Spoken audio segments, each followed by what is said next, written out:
What is up, everybody? Lyle, No Hippie, Trucking and Transportation.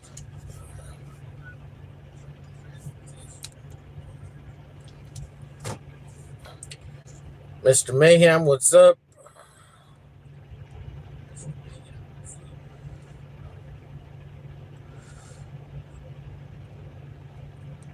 All right, I need to fix this shit real quick. Hold on.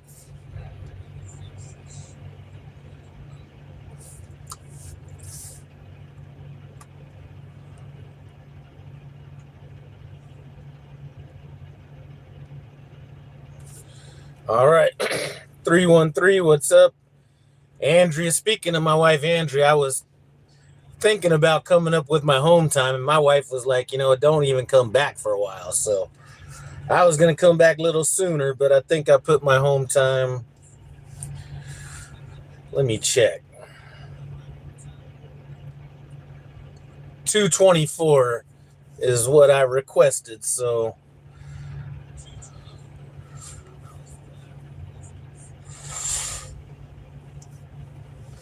Mr. Mayhem, quit taking one for the team. Yeah, we're going to get into that. Ed, what's going on? My man Terry Tim Travels, what's going on? Anakin, what's going on? So anyway,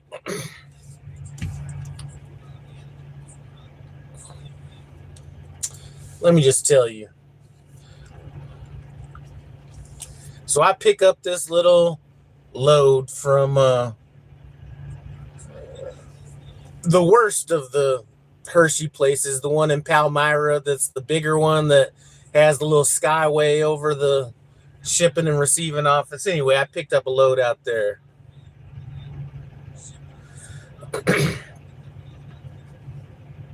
And then just replying to my wife, yeah, but I wanted to get home on whatever that day is. Or let me see. I don't even remember how I came up with the 24th. Yeah, it was a Tuesday or something. It was a day off for you. So anyway, go pick up this load.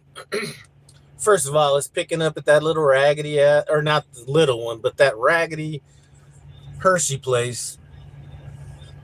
And I mean raggedy in terms of the other, if you're going to rate them among other places, that's the least favorite of my places to go to. So I go pick up the load, and definitely had an audible air leak on it. So I've been in this situation before, and they're like, you know what, just drive it to some Petro or Love's or whatever. And I'm, in my mind, I'm thinking if I'm good to drive at 100 miles, I'm good to drive at 600 miles. I'll deal with this shit later, right? So I'm like, let me just drive this at night. So I'm splitting my clocks and guessing, doing all that just to be a little under the radar. So I get out here, load's going to this Dollar General in Scottsville, Kentucky, sort of in that Bowling Green area. Not as nice of a Dollar General as the one in Bowling Green, might I add. But they do have overnight parking, so that was a plus. So I'm realizing I got two options. This shit got dropped on me the way it was, right? Man, do I drop this on somebody else? Now, they're talking about in the meetings dropping bad trailers and doing all this kind of stuff. And, some would agree to that, but there's really no repercussions for dropping a bad trailer. But then I started thinking, I was like, man, there's probably some new guy coming out that's just starting his lease, or somebody that's having financial problems, and I'm going to drop this shit on them, and it's going to put them in a bad position. So I was like, you know what? Let me just go ahead and get this thing handled. So tell dispatch, you know what? Don't dispatch me until I get this shit handled. So drop off my load 9:30 at night. I get out of there, which is good because my appointment was for 9:30.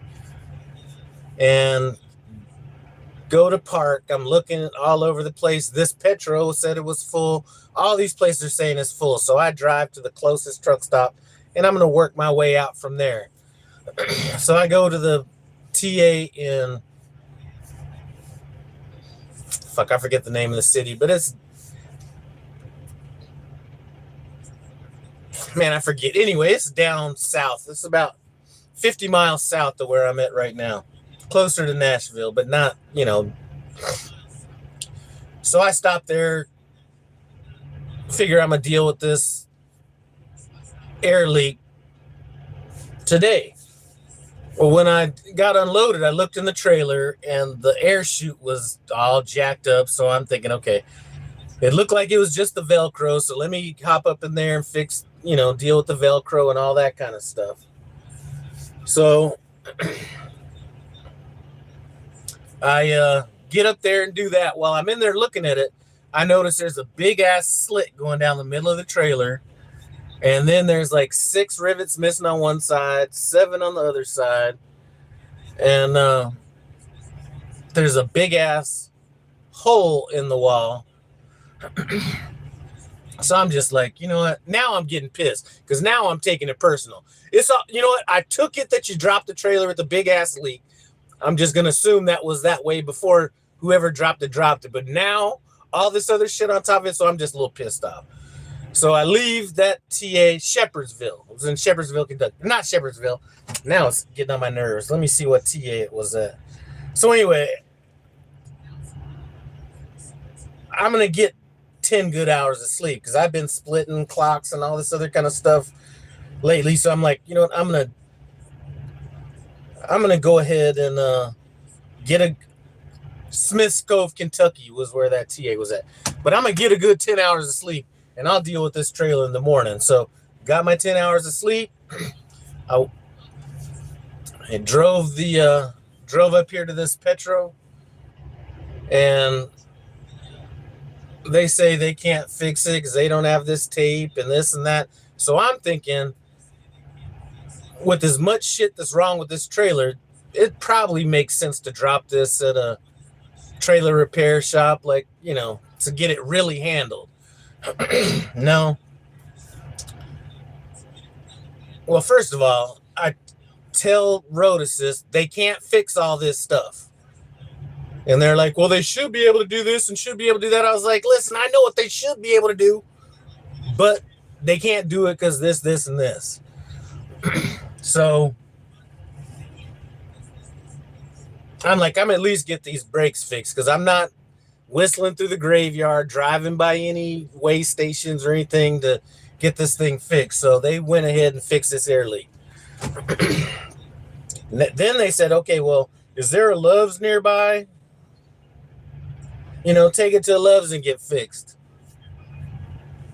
Now, at this point, I'm like thinking, okay, I'm going to drive down to this Love's and this right down the street in Horse Cave or whatever, and get in line, get it fixed, and immediately have to start worrying about parking. I was like, you know what? I'm not doing that. I'm just going to trade time for money right now. So I'm not in any fucking hurry. I just said, you know what? I'll deal with this shit tomorrow.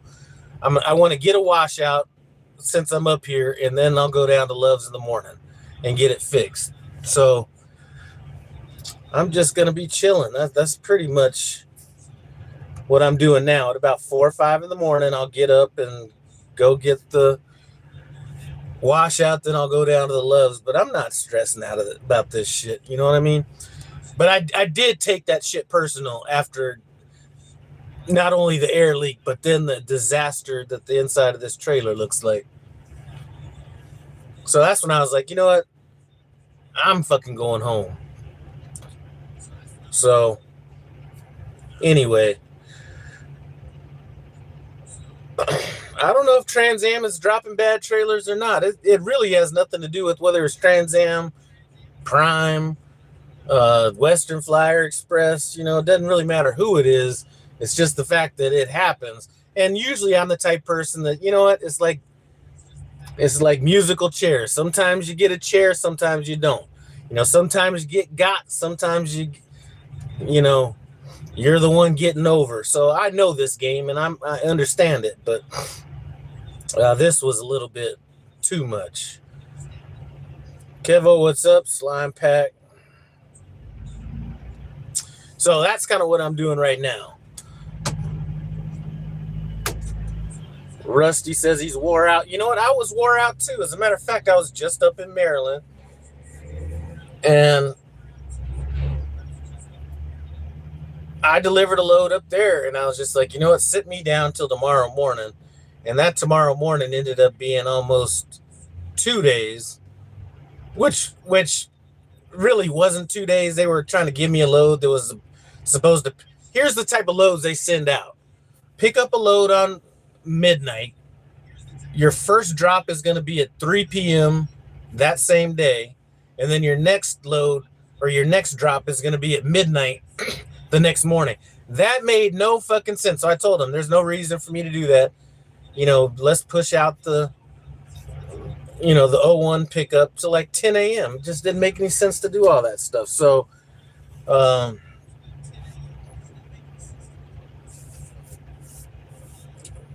I guess my point was that I'd been kind of tired anyway, and not really tired like I'm driving too much, but sometimes the motivation this winter has been severely lacking. It's like I just realized like 2 days ago that it was the first time I'd been above 34 degrees. And like I can't even remember how long. So it's just wearing on me. You know, normal winters, you know, you get in a little bit of snow, a little bit of bad weather, and then you're out. But it's like all fucking winter has been beating me upside the head. Not extreme. I mean, I've had some pretty bad snowstorms and stuff like that were shut down worthy, or the roads were shut down. But it hasn't, I mean, I haven't dealt with some of the severity that I've dealt with before. Like I've been in huge snowstorms before. And I've been in that minus, I think the coldest, minus 30 something or minus 28. You know, I've gone through that, but you got out of it. It's like, I've just been living in this bullshit, and it's starting to kind of wear on me a little bit. Rusty, I was so glad to get out of the north. I've been enjoying the south for a few days. Yeah, I can understand that. I was supposed to get a load going down to Georgia. 2 drops in Georgia. I really wasn't happy about the load, but I couldn't get it because I had a blowout on a trailer tire. So they took that load off of me, even though eventually I would have been, you know, we were unsure if I was going to be able to do it or not based on how long it was going to take to get that fixed. I would have been able to do it. I was actually happier with the other load, but it kind of set everything in motion for the rest of this bullshit that's been happening lately. So I'm just tired of it. Cloud Moon, what's going on? So anyway, that's what's up there. Yeah, that air leak, man, I'm gonna tell you.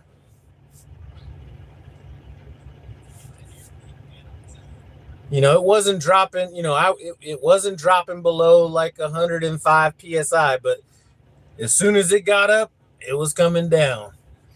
And I was like, man, my compressor is running overtime or working overtime right now, and I really didn't like that.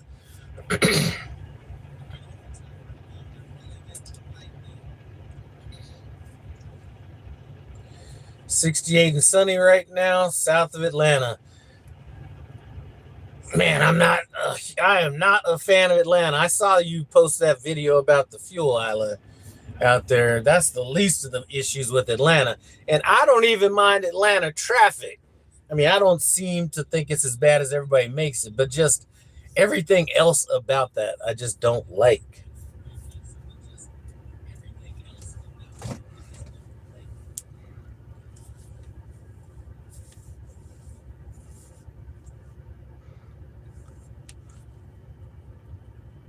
Michigan.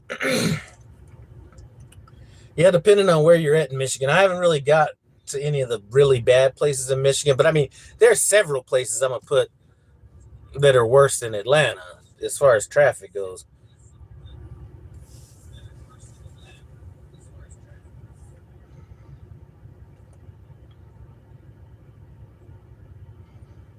I mean, I actually wish I knew who dropped this trailer.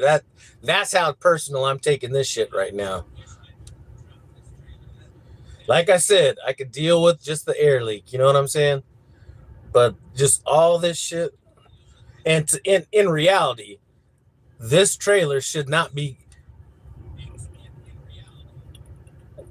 We have a mobile repair person down here, or going to a real like trailer place. I mean, this patching this shit up is like crazy, to be honest with you.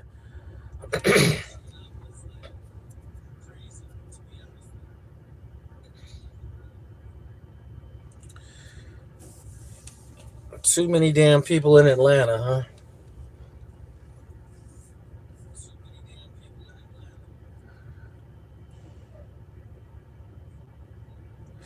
So anyway, I was just waiting to get the message from my fleet manager.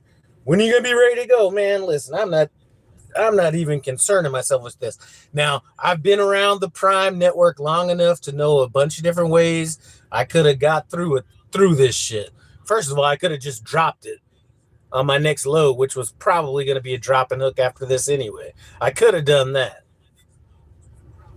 Or I could have gone to a local shipper receiver that has trailers that are accessible, just gone up there and dropped it there and picked another one up and left. Could have done that. Didn't do it.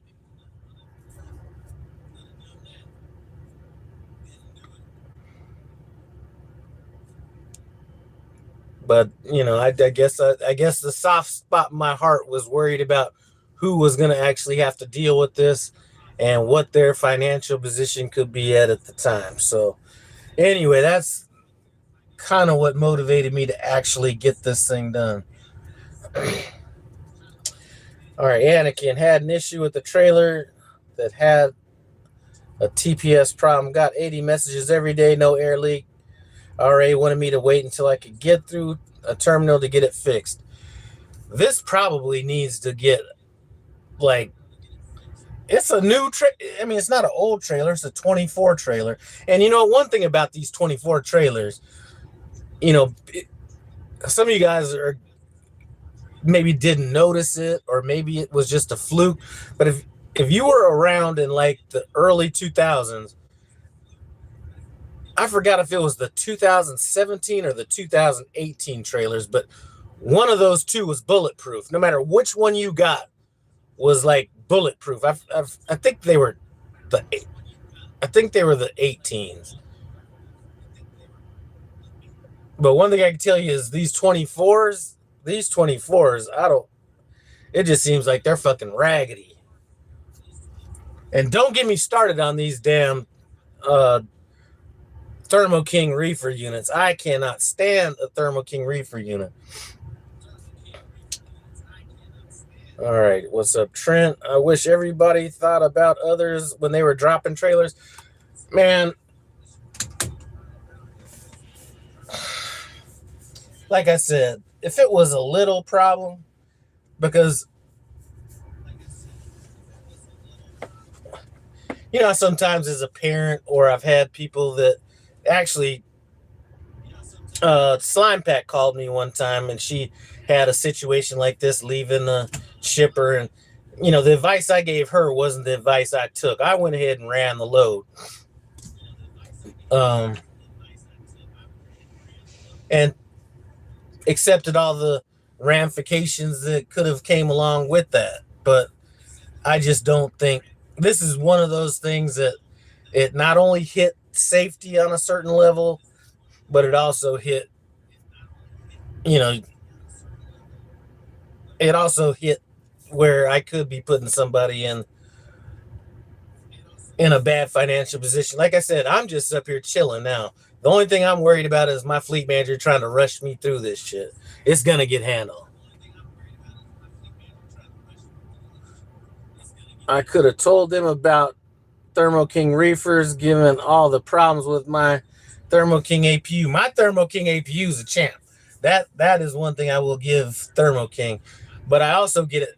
The last major service to it was done at the Thermo King. I'm not sure that the terminal is a place to get a damn APU fixed. Now, one of the things about that air leak, boy, if you were gonna be doing some serious backing, you better get that shit in, because that thing would be losing air. Like when you were going between reverse and forward and all that stuff, you would be exhausting some air pretty quick. So you had to come correct on that back end.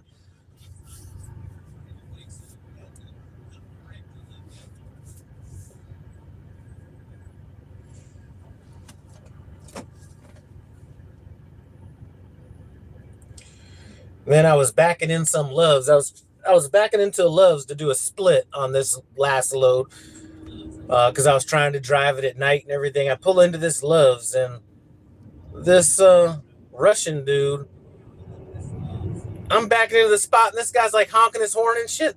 I'm like, first of all, I was trying to figure out who it was, because I was like, it can't be this guy in this Volvo. And I'm backing up, and he's on my sight side too to make it worse. So I'm like, finally I realize it's these motherfuckers honking at me, and I'm like, what the hell are you honking at? And he was like one of them Russians. I'm not talking about the new age Russians. I'm talking about one of them round head Boris Yeltsin looking Russians. But here was a picture of the damn truck that was honking at me. I literally have more money that's due to me in detention than this raggedy fucking truck was worth. And he got the nerve to be honking at me. No fucking bumper up front, none of that stuff. You look at the mirror, got tape holding the mirror up and all this stuff. And this guy's honking at me. I was like, listen, I do this shit. You know what I'm saying?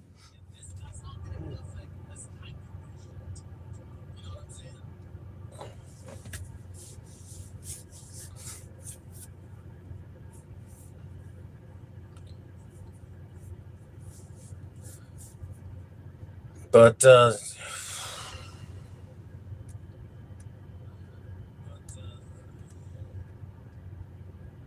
I would have thought once I couldn't get all that work done to the trailer, they would have said something like, drop it down at General Mills and get it washed, all that stuff. Why don't you drop it off at General Mills and Murfreesboro, Tennessee, and we'll have a mobile tech come out there and handle it. That's what I thought would have happened on this trailer, because the fact that they're actually like trying to rehab this trailer is crazy.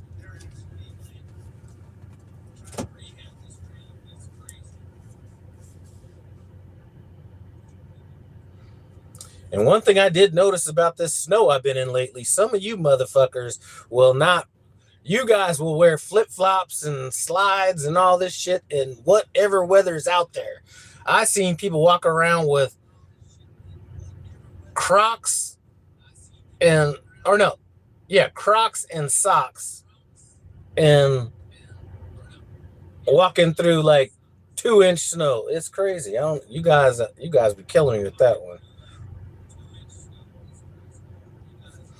Oh, I know what I want to talk about too. I am almost officially done with Pilot Flying J. Too many goddamn times I went there. I was going to give up on them, and I just said, let me just give them another chance. I went out to that raggedy ass Flying J because the fuel was cheap. And what's the name of that place near St. Louis? Pontoon Beach. Now, about 3 weeks earlier, I went there. Wouldn't take my mobile app.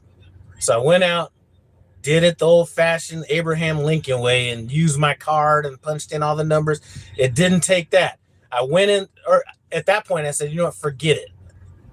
I'm going to go ahead and drop this trailer at Hershey, and then I'll come back and get some fuel in my truck. Do that, come back. I'm smart this time. I realize, okay, let me just go inside and do it. So I go inside, do everything, go back out. Pump still ain't working. So I walk back in. They're like, "Oh, what pump are you at?" I was like, 19. And they're like, "Oh, that pump's not working." It's like, you motherfuckers. So I went and paid like 15 cents more a gallon in Kingdom City Petro. And then I was like, let me give these fools one more chance. Dropped off over in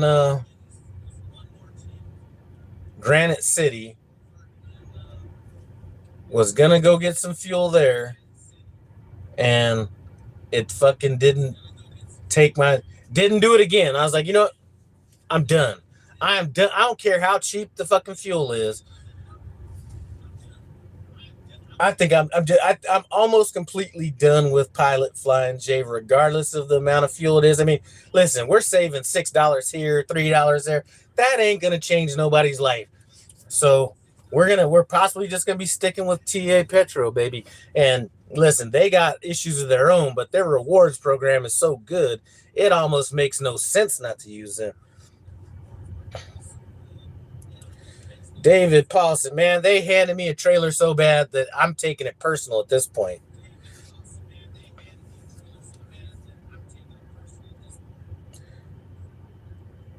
Tito's and soda, greetings from New Hampshire. Boy, I am glad I'm not up there. So anyway, David, I'm just out here chilling at the Petro in Glendale, Kentucky. I got 2 Ultra credits, so I'll probably burn one of them and get some Food Island fuel or Fuel Island food tonight. But I'm just chilling. Listen, I'm not going to be stressing out about getting this trailer fixed and hurrying up and getting ready to be dispatched. I'm going to do this shit at a casual pace. I'm not stressing out about the little shit. So if this gets me an extra day of chilling, then I'm just chilling.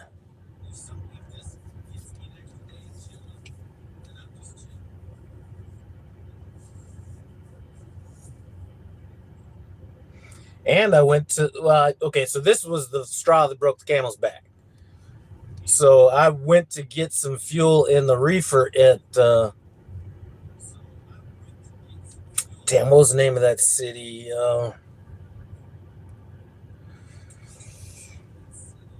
Harrisburg, Pennsylvania. Went up there to just get some reefer fuel because I was going to be dropping a load in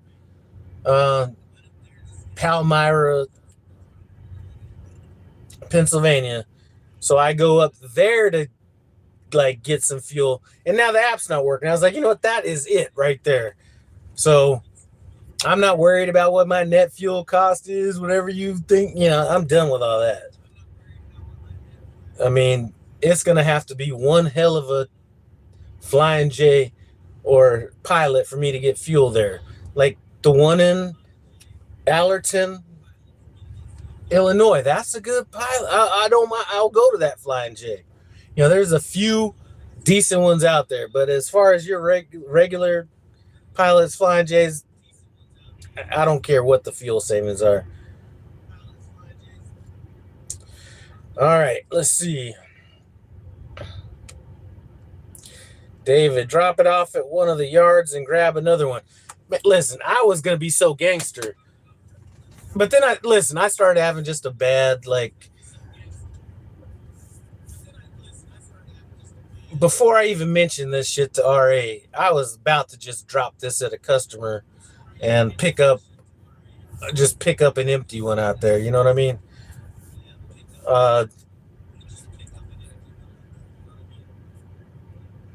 But I didn't know it was going to be this big of a deal. Like I said, I needed some rivets, like 6 on one side, 7 on the other side. There was a rip down the middle of the chute, and then there was a big ass, 4-inch by 2-inch gash in the wall. So Road Assist said, yeah, Petro should be able to handle it. And then when I told him that they couldn't handle it because they didn't have whatever they needed for it, he was continually trying to go on telling me that they could do it.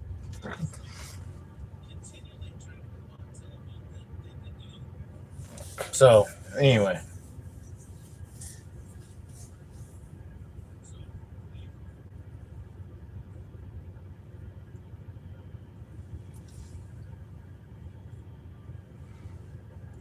Yeah, Terry, I was up there at that Smithfield in northeast Maryland, and I was trying to figure out how to run this load when they gave me that load with the jacked up pickup times and everything. And I was like, man, the only way it would work for me to on this load is if I went to pick it up at midnight, it was ready, and then I could just drive out the fence and park along that street.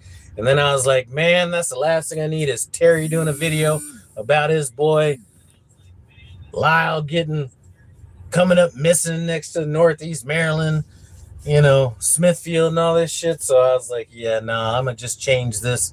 I'm gonna change this appointment time, and if they don't want me on the load, then they just don't want me on the load.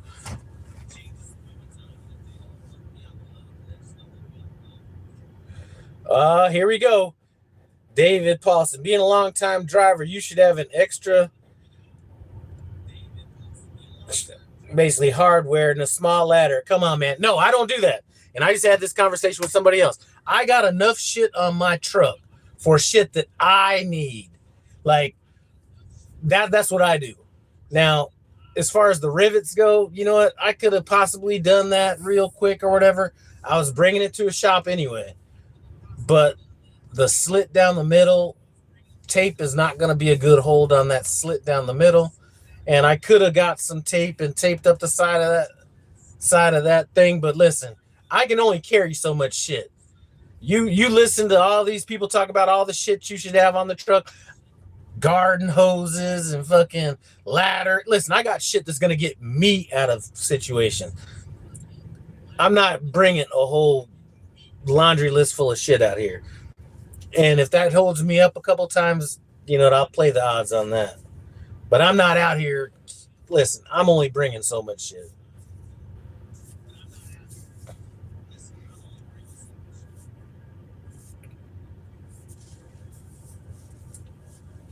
So I'll say the same shit to people when they're digging out, well, I got a little shovel on my truck. And I got the big ass shovel on my truck. I got the ice melt on my truck. I got the alcohol on my truck. I got all the shit that I need. But I'm not carrying all that shit. You should also, I am not yeah, you ain't seeing me with no water hose. You ain't seeing me with no damn water hose in the fuel island spraying off my reefer and shit like that.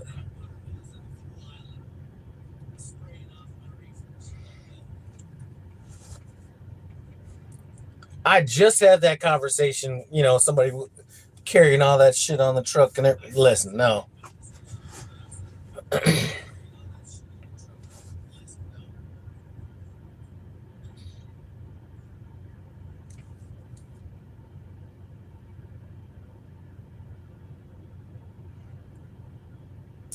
All right.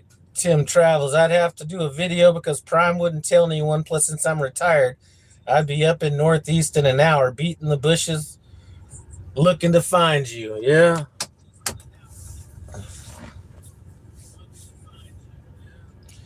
Did they ever figure out what happened with him? I mean, I know they found him, but whatever happened to that guy?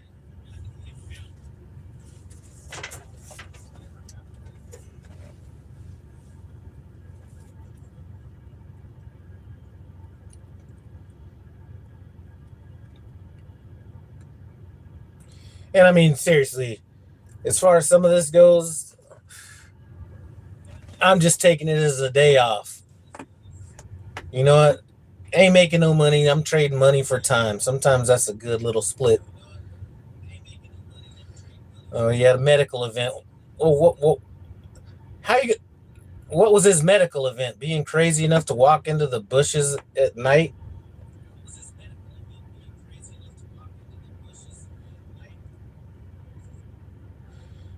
Earl, you should know better. You've had your CDLs. I'm not a super trucker. I only have a CDL. I'm trying to get to my CDLs status, but for almost 7 years, blah blah blah. Enjoying this nice Cali weather. Yeah, there's just some stuff I just won't do out of principle alone.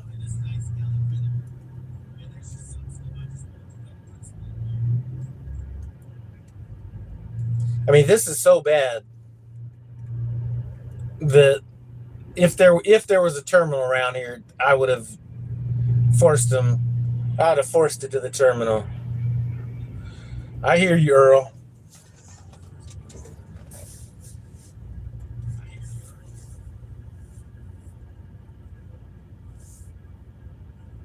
I mean, in reality, this trailer probably should.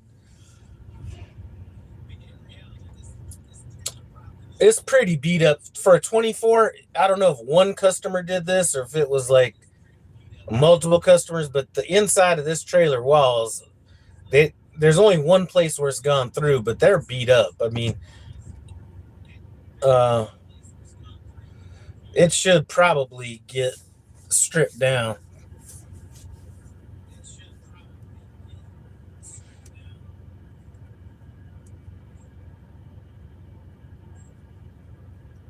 And another thing, sometimes you'll be listening to these meetings, and it's kind of funny if you really listen. Like sometimes it's like, don't drop, you know, don't drop like this or this here or there or whatever. But you know what? Do some of these little half-ass things, just good enough to get by, and that'll work. So it's got to be one or the other. You know what I mean? I mean, I get some of it, but anyway.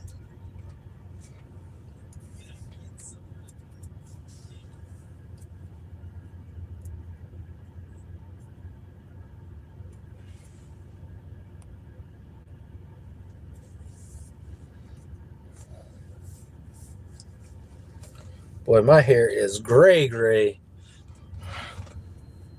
I noticed that yesterday taking a shower, boy.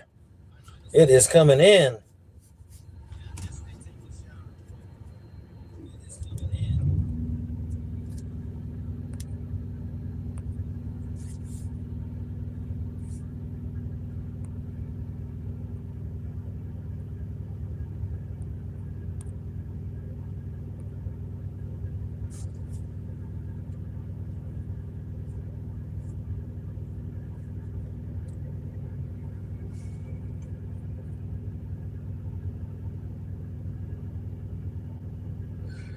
Hey, and if you happen to be new on here, do not follow these damn. Be very careful with these fuel routing recommendations, man. I don't even follow them, but sometimes I'll look to see kind of what the routing is on it, and they are sending some of the dumbest ass routes that you could follow. Like you're going from like Chicago to, let's say, somewhere in south of Indiana or somewhere down there. They're wanting you to get off on this highway, get on 30 and go. I mean, it's just some of these routes are so stupid. And I was looking at one the other day, and it was like it was a straight shot going from one place to another. I forget what city I was in, but it was like having you get off, and I'm just not. If you happen to be at Prime Rusty's, take a look at some of those fuel routing recommendations that are coming along with these loads. They make absolutely no sense whatsoever.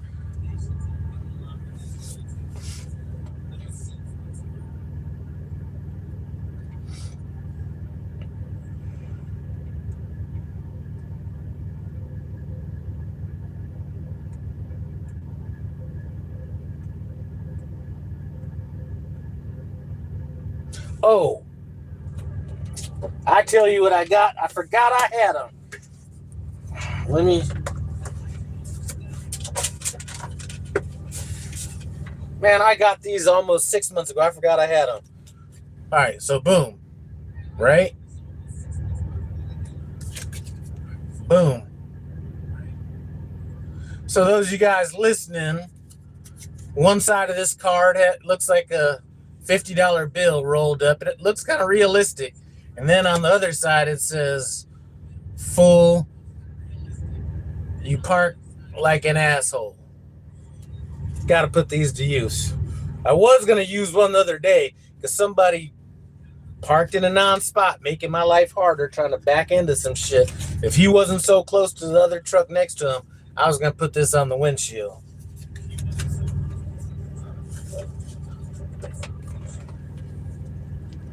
I think I got about 20 of those.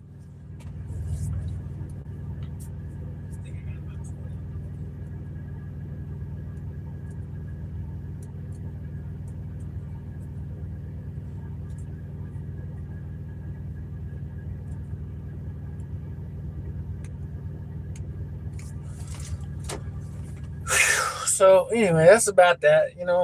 This is supposed to be a totally different video, but I'm gonna probably do that when I get home. This probably have to be a little bit longer. I won't get into what that is yet.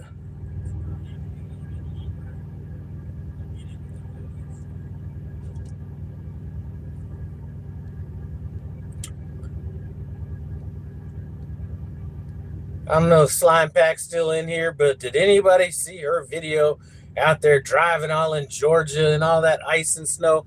Man, listen, all that shit in Georgia got to a receiver, nobody working.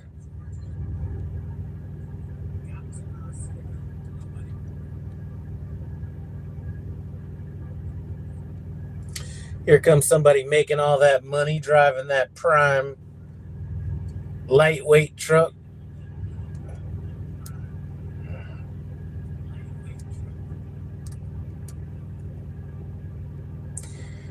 Anything new in the recent meetings? Man, let me see.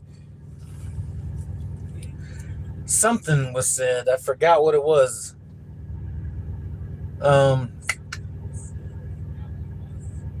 They talked about dropping bad trailers at customers until they start enforcing shit. It doesn't matter.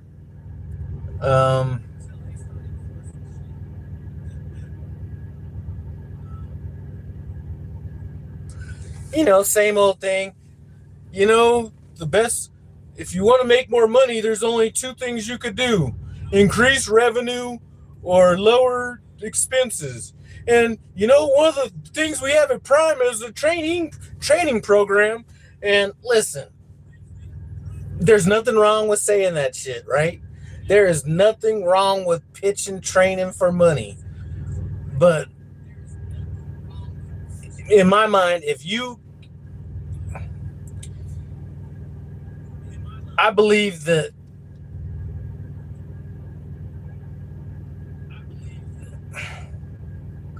you should bring your ass out on the truck for a while just so you can understand what that training is about. I'm not even saying be on the truck to do the work. Just be on the truck in general. People act like just training is just, I know there's a couple people in here that are legacy trainers that train back to back to back to back and all that kind of stuff. I don't think they don't. I don't think anybody at Prime that's talking about this really understands the sacrifice it takes to make that money. And to me, I think it has to be beyond money. There is no way that you could and I made a lot of money as a trainer. I'm telling you, there is no amount of money if that's the only motivation to train. To me, it's just not there. The only reason I had my trainer on my truck when he came back to Prime was because he was there for me and somebody trained me. That's the only reason. But dangling a little, well, it's a lot of money, but dangling money in front of me is not. I would respect it if it was another trainer telling me that. Somebody that knows all the sacrifices you got to go through to actually be a trainer out here. What the schedule is like. Putting your life in somebody else's hands. And that be on both sides, student and trainer. Anyway, they talked about that.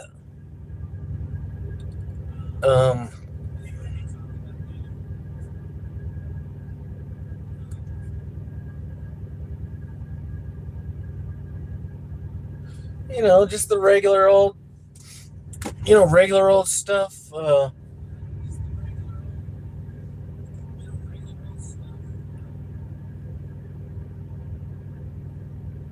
On one hand, they're talking about log violations being down, and that's why we don't have anybody from logs talking in this meeting. And then next thing I know, I get a meeting from the logs advisor talking about, log violations. Like, which one is it? I've said it before. I'm going to say it again. I think it would be advantageous to get to have fleet managers, logs advisors,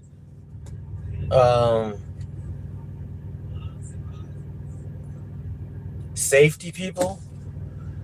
Just get out on the truck for 2 weeks. That's it.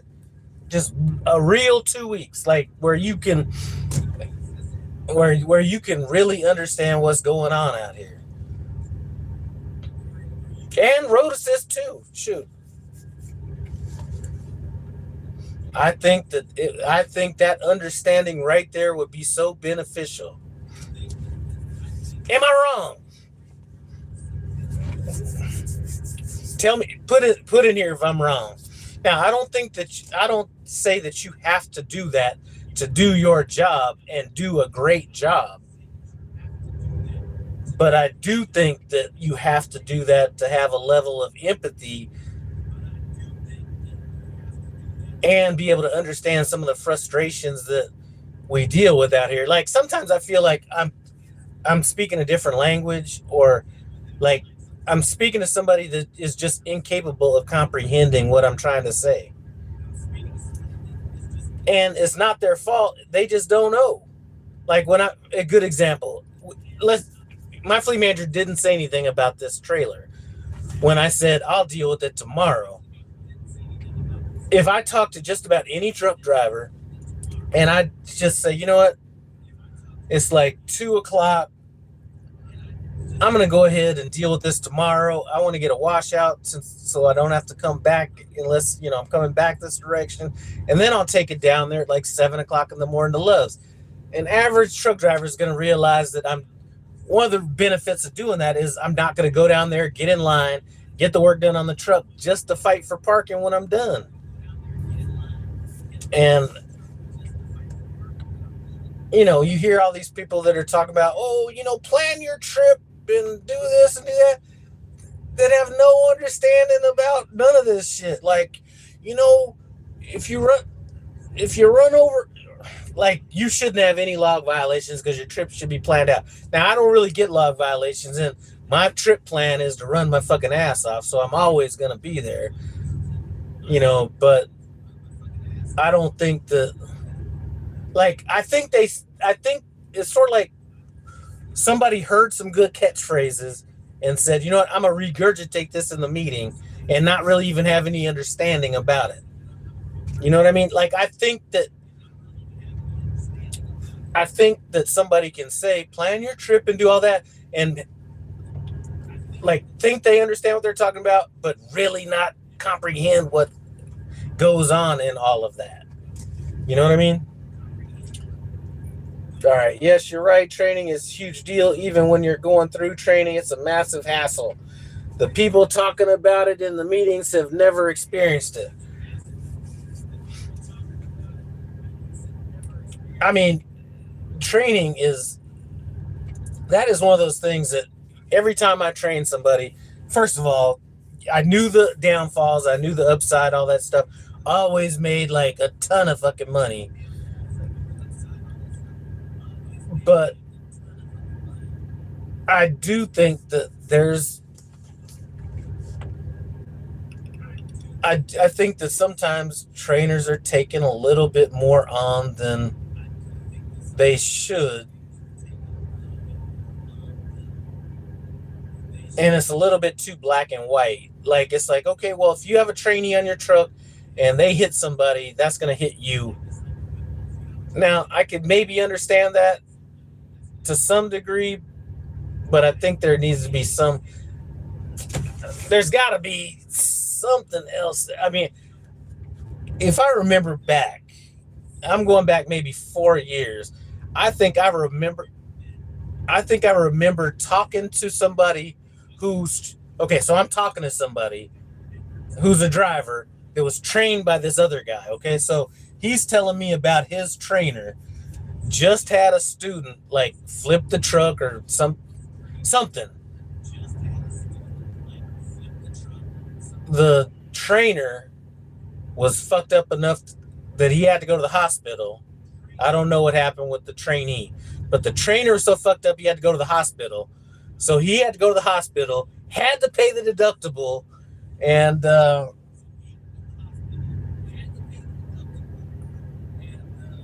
I think it was both the cargo claim and the property damage deductible, and didn't make any money for, anyway.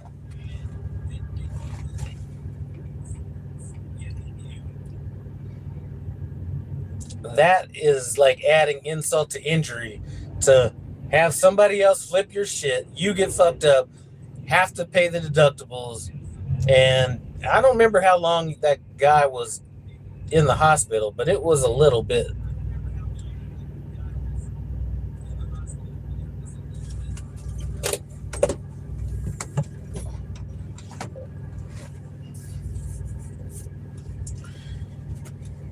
Trainer needs to sue the student and prime. Yeah, I don't know.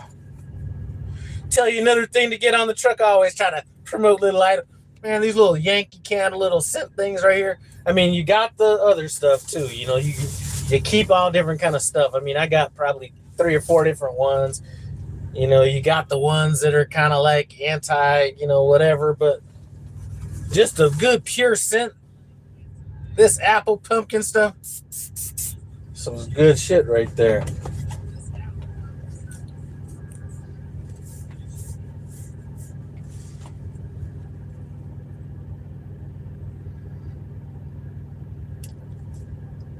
And when I say this, I'm saying this with all sincerity and all seriousness, should I say.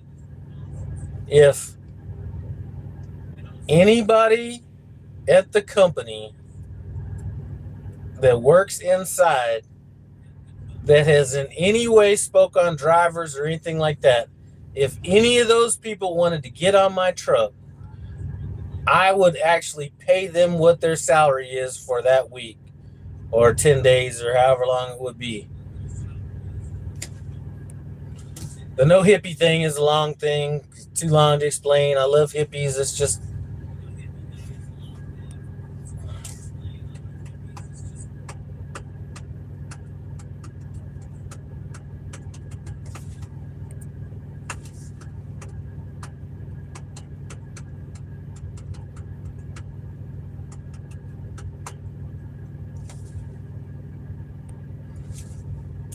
all right, Terry, long story short, the no hippie thing. I was in the Marine Corps. There used to be this guy from Arkansas. His last name was Barnett. He was probably one of the dumbest people you'd ever meet. But he was very like smart. Like he was dumb, but he was smart. And I'm not saying street smarts, because it wasn't necessarily street smarts either. But anyway, he used to always be, in the Marines, they always have you doing some stupid shit. So he would always say, they better not have us out here doing no hippie shit. So I'd always remembered that. So when I started my barbecue cooking channel, I was like, you know what? That's what I'm going to name the channel, No Hippie Barbecue. Then years later, when I got into trucking, I said, you know what, let me just carry that over. So, yeah, basically no bullshit.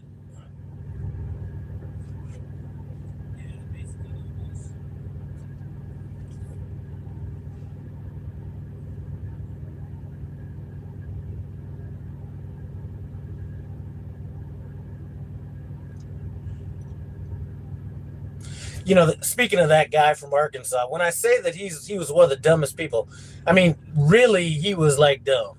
Like if you gave him like a test or anything like that, vocabulary, math, whatever, he would score like inefficiently low on that shit. But he was like fucking Yoda too. Like he'd say shit that was like,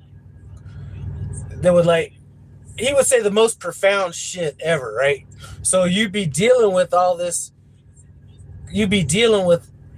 stupidity coming out of him, and then he would either say something or do something that would like be genius level. Like I remember we were out in the field one time, right? And everybody's putting up all these tents and shit. And he was older than us, but we were all like new to the Marine. And everybody's putting up these tents and doing all this shit. And he goes over, like, he goes over and starts like telling people what to do or how to, whatever. And he comes back and I'm like, man, who the fuck you don't know how to do this shit. And he was like, act as if, baby, act as if, and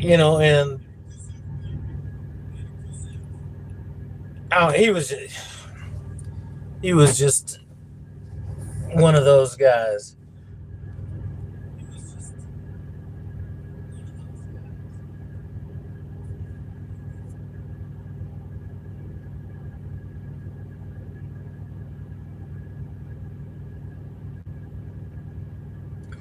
Yep.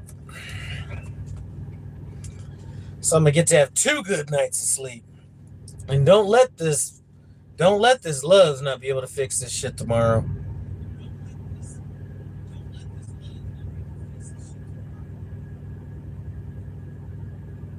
So probably last story before I get off here. Last night I was pulled into this truck stop, Smith's Cove or whatever it was last night. The TA out there. My delivery is like 9:30. This guy's just blocking up the entire fucking fuel island. All right. And it matters because now trucks are potentially going to try to cut too close to me to leave. But now he came back. All right. So anyway, I go in there to park 9:30, or I get there about 10:30 at night. Only a few spots. What is this fool doing? So anyway, I go to back into a spot. I notice there's a car hauler behind me. Now, those of you guys don't know, I had a massive air leak. So when you're trying to back in, if you go into forward and reverse, it's going to dump a little bit of air each time. Didn't matter, got it in. But I wanted to straighten up, first of all. So I needed to let it charge up a little bit more. Plus, I wanted to look behind me and see how things were behind me. So I get out truck, go to the back of the trailer. Car hauler's taking up about a good foot of my space back there. And I'm like, you know what? I don't want to park this far out in front of everybody in case somebody pulls out or whatever. So I pull out of that spot to the right, back up, see a spot off to my left, back into that spot. And I'm just saying that, listen, I'm the last person. I'm all about my Indian brothers out here, but one of my Indian brothers came through and he tried to get a spot that was about 4 spots down from me. These aren't too difficult to back into. I'd already gone back there, pulled off my sweatpants. I'm up here in my boxer briefs and shit. The guy I've never seen anybody try to back into a spot for 30 minutes minimum. It could have been longer than that. And drive away from it. So he's backing in. Every time he does it, he's either coming in too tight on the driver's side, or he's setting up too close to the other side, or he's not setting up far enough. He's going through it. He drives off and leaves. Another driver comes around, takes his spot. So I'm thinking it's almost over with. So I'm about to go in the back and chill out, but I see my boy come back around again. He's got his eye on the spot that I'd left a little earlier. And I was like, man, this guy's going to back into this spot. He's already having enough problems backing in general. He's not even going to take into account that he might hit these cars behind him. Anyway, he spends about 20 minutes, 25 minutes getting in that spot. He gets in that spot. And then he was smart enough to at least go back there and check to make sure he didn't hit any of them cars. I just knew he was going to hit one of them cars back there. But he didn't. And I was feeling guilty that I didn't get out and help. But, man, I'm sitting up here and just some, in my briefs and shit. I wasn't going to go back there and put on more clothes and all this shit to go out there.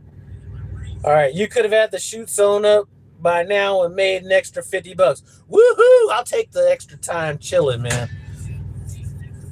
I will take the time to chill. I mean, listen, I was mad enough when I just thought it was the Velcro. I was mad when I just thought that was all I had to do, let alone getting up there, putting zip ties through, and man, I'm not doing all that. And it would have been $75. As a matter of fact,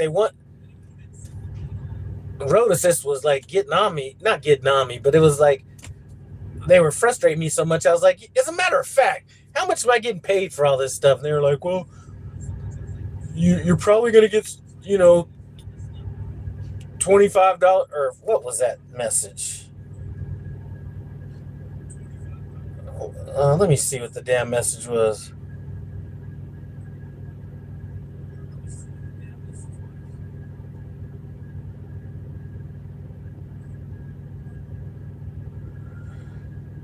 Yeah, I could pay you a max of $3 or 3 hours of $25 an hour.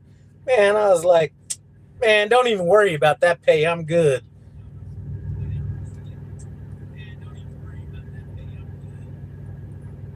He said, I mean, I'm offering it. Might as well at least take it. It'll cover your lunch anyhow. Man, I ain't letting these people even think I'm stressing out about no money. Then they're gonna start acting like that. Nah, don't worry about it.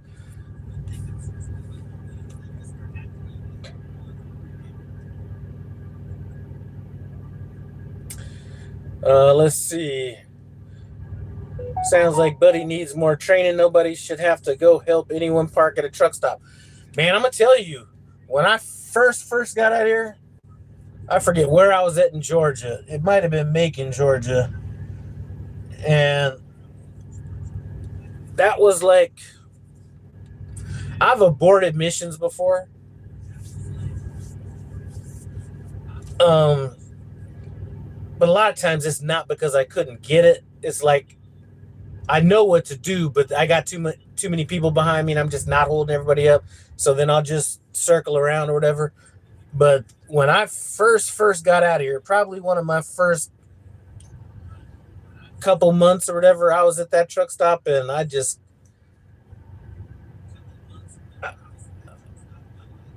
I knew I wasn't gonna get it in, but I didn't know why I wasn't getting it in. Um, so I've had those problems before.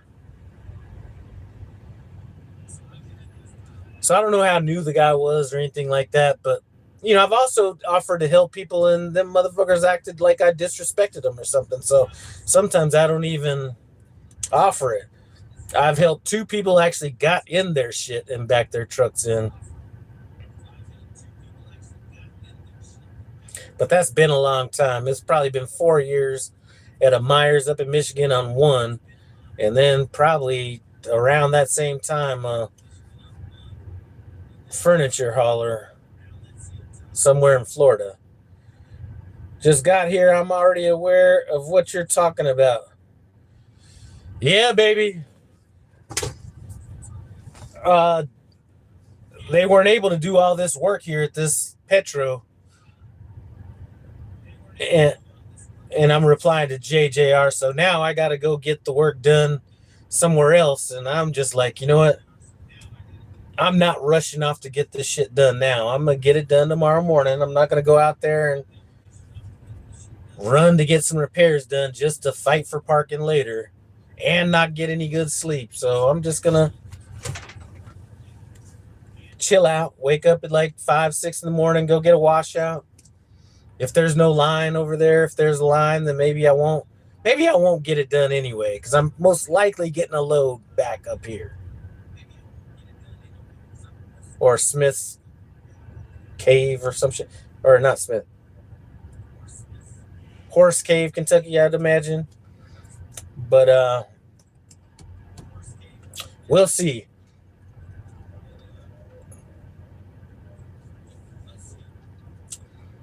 So that's all I'm doing, man. I'm just relaxing. I refuse to let myself get stressed out about this shit.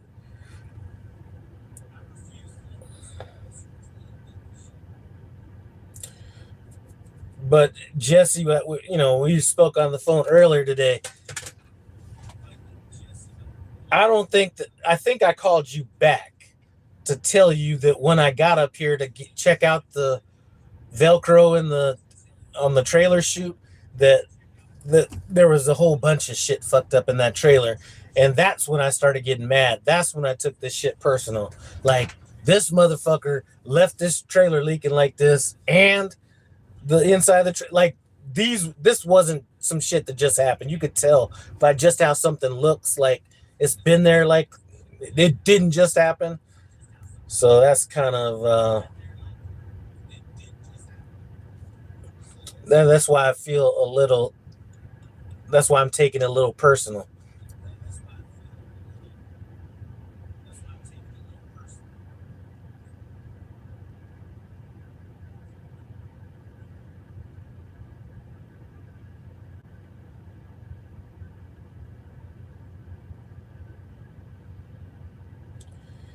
D Cross Trucking, what's up?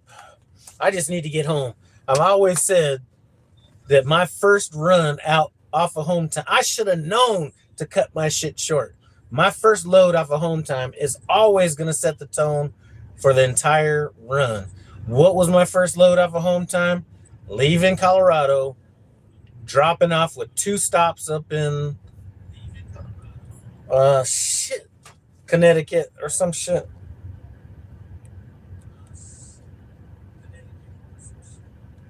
No, let me get this right. If it's still even on here. Okay, my first load off of home time was Fort Morgan, Colorado to South Portland, Maine.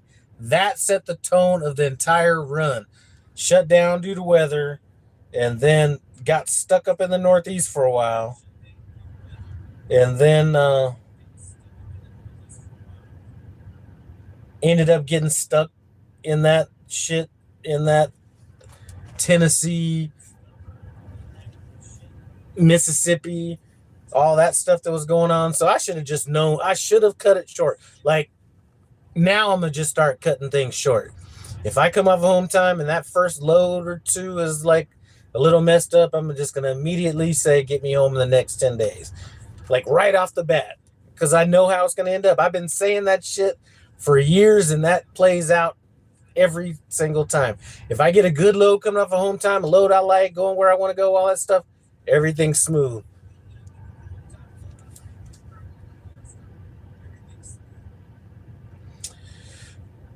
All right, yeah, that'll get you when you see stuff being neglected for at least the last 3 drivers.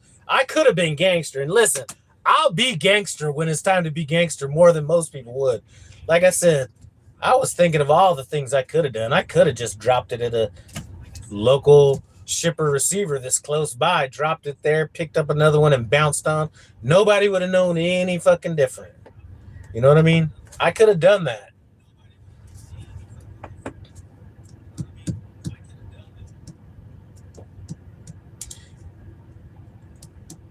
I could have went and got the, I mean, there's a bunch of shit I could have done, but you sit here and listen to these people on Facebook or listen to what some of these drivers are talking about, and you start having a little bit of empathy for some of these people that are having a rough go of it. And I was just like, man, watch me drop this trailer on somebody, and they just came out of training, or they're having some financial problems, or they just got out of the shop or some shit like that. So I was like, you know what? Let me just take this one on.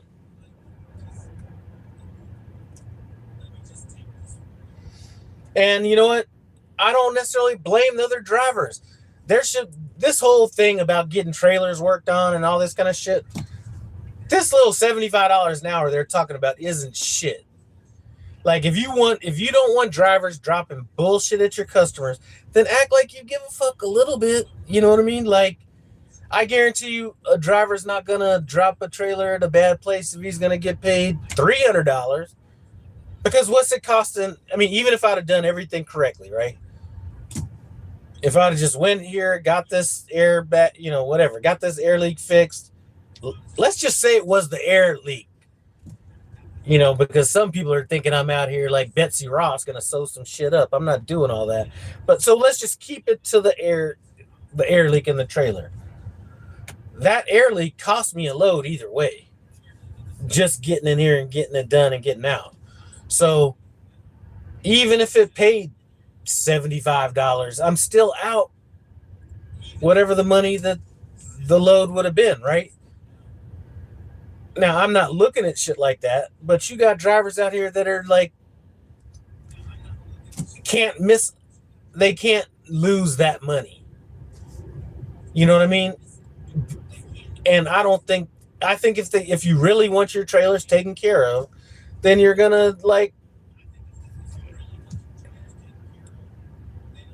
you're gonna compensate the drivers for their downtime for doing it. Now, not if you did, like, some shit is just the cost of doing business, right?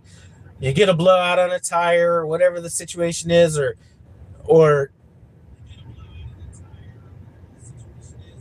I mean, what's a good circumstance?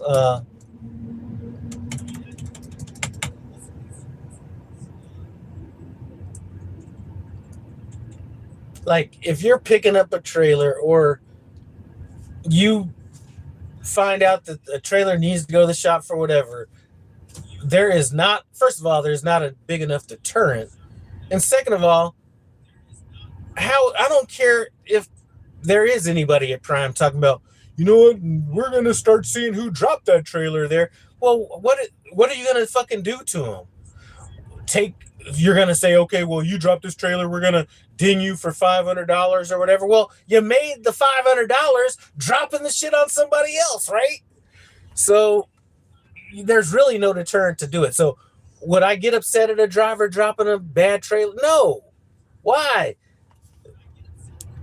I'm getting upset that the reason that he dropped that trailer was because he was worried about the money he's missing or the time or whatever, trying to handle it the right way. So yeah, that's it right there.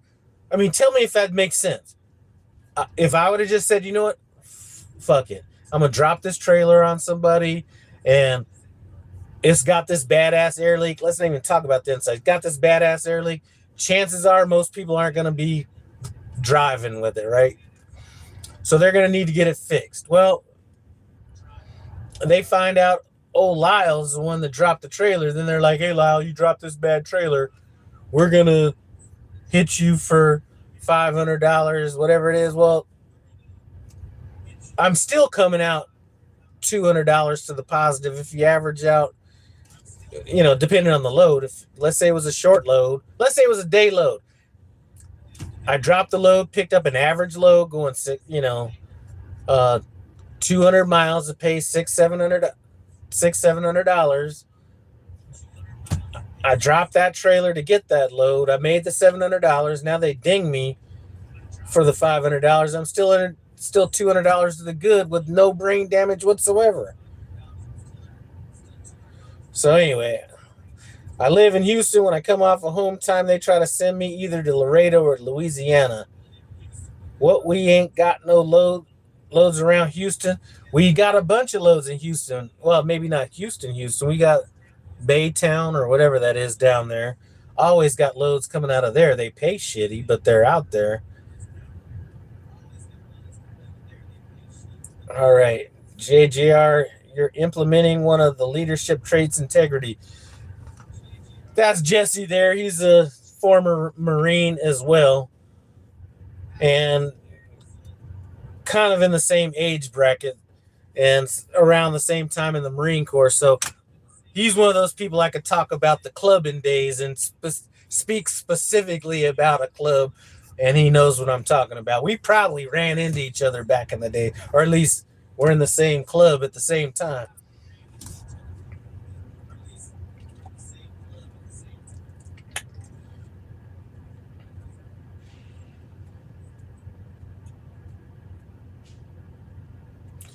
But listen, this isn't anything about integrity or anything like that, because you know what?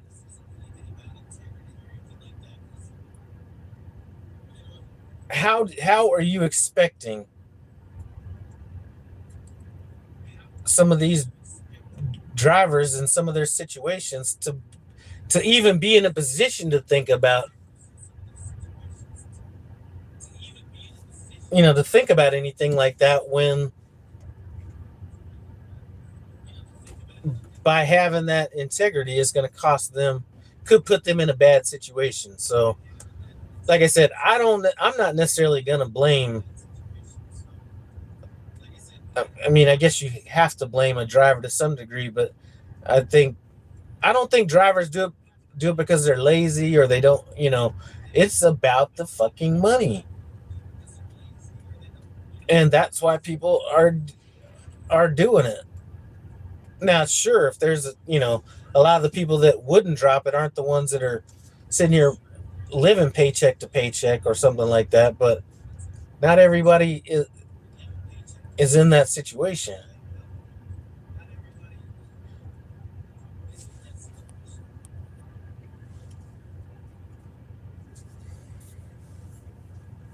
And to be honest with you, like I said, I'm trading time for money. I'm sure that I'm definitely losing money sitting here, but it sure is relaxing, man.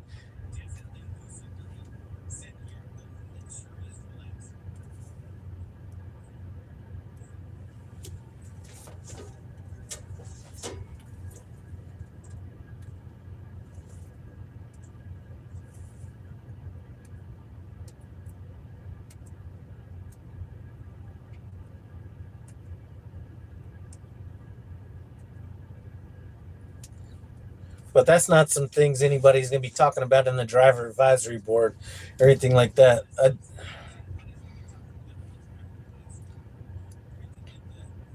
Because in reality, and it could be well, I'm not even going to get into that because that's a whole different topic. I think that it may cost more money up front to compensate a driver for some of handling some of this stuff, but I think it would pay off in the long run.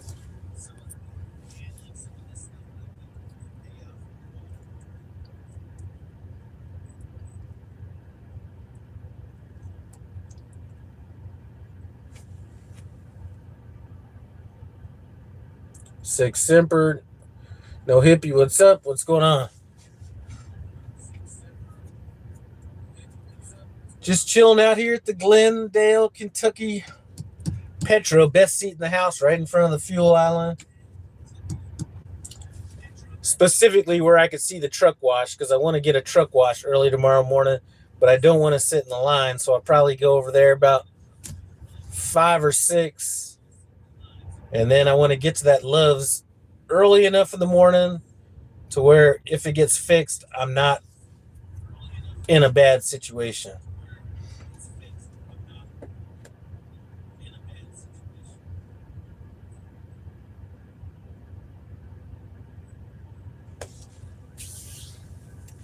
But just one last thing, you know, it's something that I was talking about earlier, or I've always spoke about. But when it's coming down to this repair, whether it's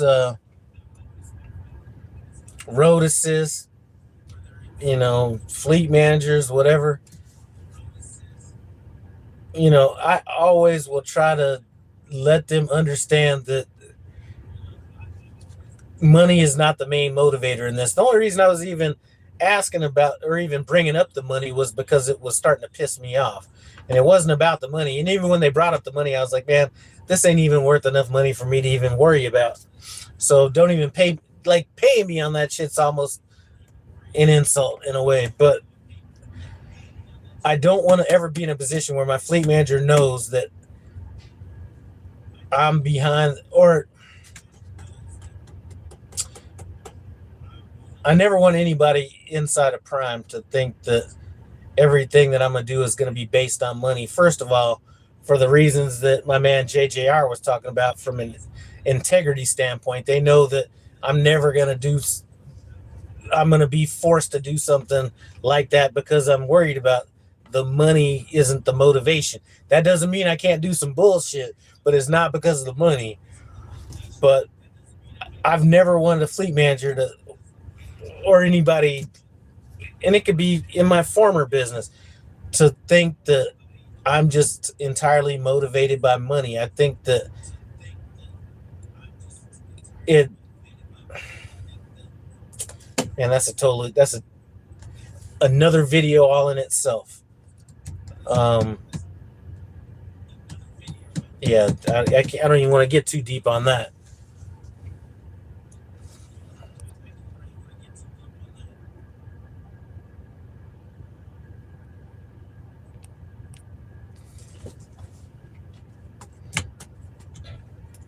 All right, y'all, I'm about to get off here. I'm gonna run in, or I'm just gonna get off, call my wife real quick, and